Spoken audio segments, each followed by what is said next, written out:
Assalamualaikum warahmatullahi wabarakatuh. Saya Adila Brigita Mahmud dengan NIM 131420005, kelas 3A jurusan Manajemen Pendidikan Fakultas Ilmu Pendidikan Universitas Negeri Gorontalo. Video ini saya buat untuk memenuhi ujian akhir semester mata kuliah Ekonomi Pendidikan dengan dosen pengampu Bapak Dr. Arwil Dayanto, SPD, MPD.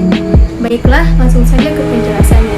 Menurut Profesor Samuelson tahun 1961, ekonomi adalah ilmu yang mempelajari tentang bagaimana manusia dan masyarakat memilih menggunakan uang atau tidak untuk memanfaatkan sumber daya produktif yang langka guna menghasilkan bermacam komoditas dari waktu ke waktu.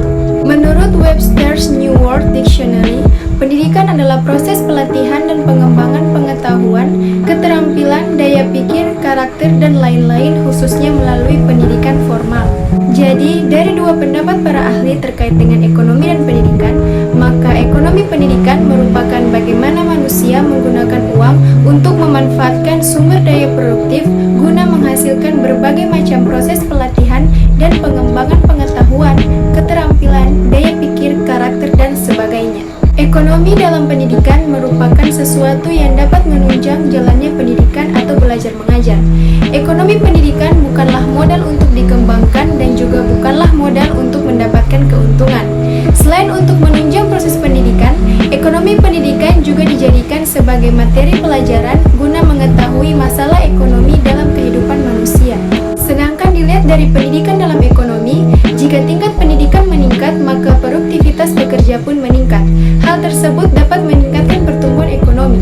Tetapi dapat kita ketahui bahwa keberhasilan proses pendidikan merupakan salah satu kontribusi dari industri ekonomi.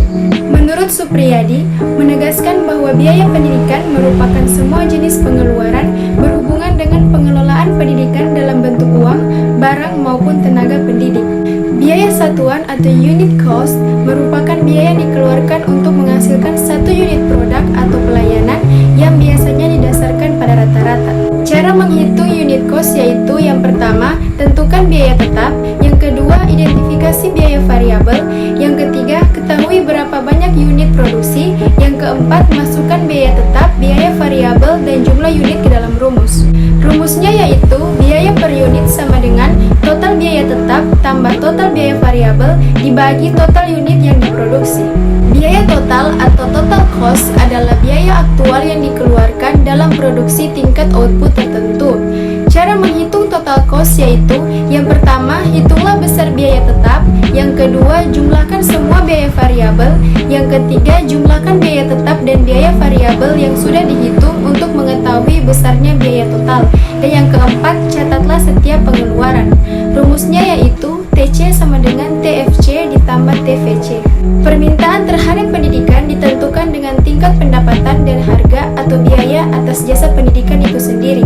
Hal tersebut dapat digunakan untuk menentukan jenis pendidikan. Dapat dilihat dari respon permintaan terhadap pendapatan masyarakat secara umum sebagai jenis pendidikan inferior, superior, dan normal. Superior yaitu salah satu contohnya jika pendapatan masyarakat mengalami konsistensi kenaikan dari tahun ke tahun, demikian juga dengan biaya kuliah setiap tahun mengalami kenaikan atau inflasi. Inferior yaitu salah satu contohnya permintaan sekolah untuk peserta didik baru sesuai dengan pendapatan masyarakat menengah ke bawah. Normal yaitu salah satu contohnya permintaan terhadap pendidikan berdasarkan dengan kebutuhan dari pendidikan itu sendiri tanpa harus melihat pendapatan dari masyarakat. Rate of return analysis adalah analisis tingkat presentasi pengembalian sehingga perbandingan antara present worth of benefit sama dengan present worth of cost. Current cost adalah sistem akuntansi di mana aset dinilai berdasarkan harga pasar saat membeli dan laba ditentukan oleh alokasi berdasarkan pada biaya saat ini. Direct cost adalah biaya yang dapat dibebankan secara langsung kepada objek biaya atau produk. Foregone earning atau opportunity cost adalah kehilangan dalam mendapatkan penghasilan karena ia sedang mengikuti pendidikan. Angka partisipasi murni atau APM adalah proporsi anak sekolah pada suatu kelompok tertentu yang bersedia bersekolah pada tingkat yang sesuai dengan kelompok umurnya. Penyelenggaraan pendidikan tinggi memerlukan biaya yang besar dan tidak mungkin hanya mengandalkan sumber dana dari pemerintah. Dulu hanya masyarakat menengah ke atas yang dapat menikmati layanan pendidikan tinggi karena adanya alasan logis yang mendukung universitas menaikkan biaya pendidikan. Tetapi, sekarang semua kalangan masyarakat dapat menikmati layanan pendidikan tinggi tersebut karena adanya beberapa kebijakan pemerintah yang dapat menguntungkan masyarakat kalangan menengah ke bawah. Sebagai penerus generasi, tidak pandang miskin ataupun kaya, setiap orang harus mendapatkan pendidikan tinggi.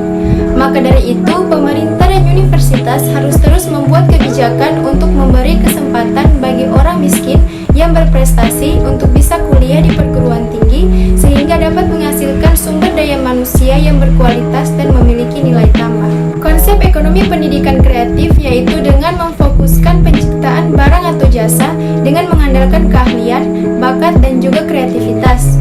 Dengan adanya ekonomi pendidikan kreatif mampu untuk menciptakan sumber daya manusia yang kreatif dalam menciptakan barang atau jasa sehingga dapat meningkatkan keterampilan kewirausahaan dan menjadi wirausahawan yang mandiri dan mempunyai gagasan cemerlang.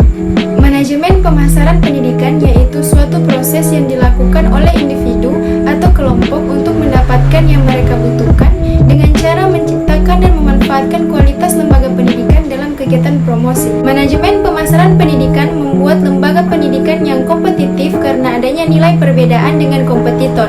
Semakin kuat nilai perbedaan, maka semakin baik bagi suatu lembaga pendidikan dalam hal keberhasilan bersaing. Itulah beberapa penjelasan materi untuk memenuhi ujian akhir semester saya.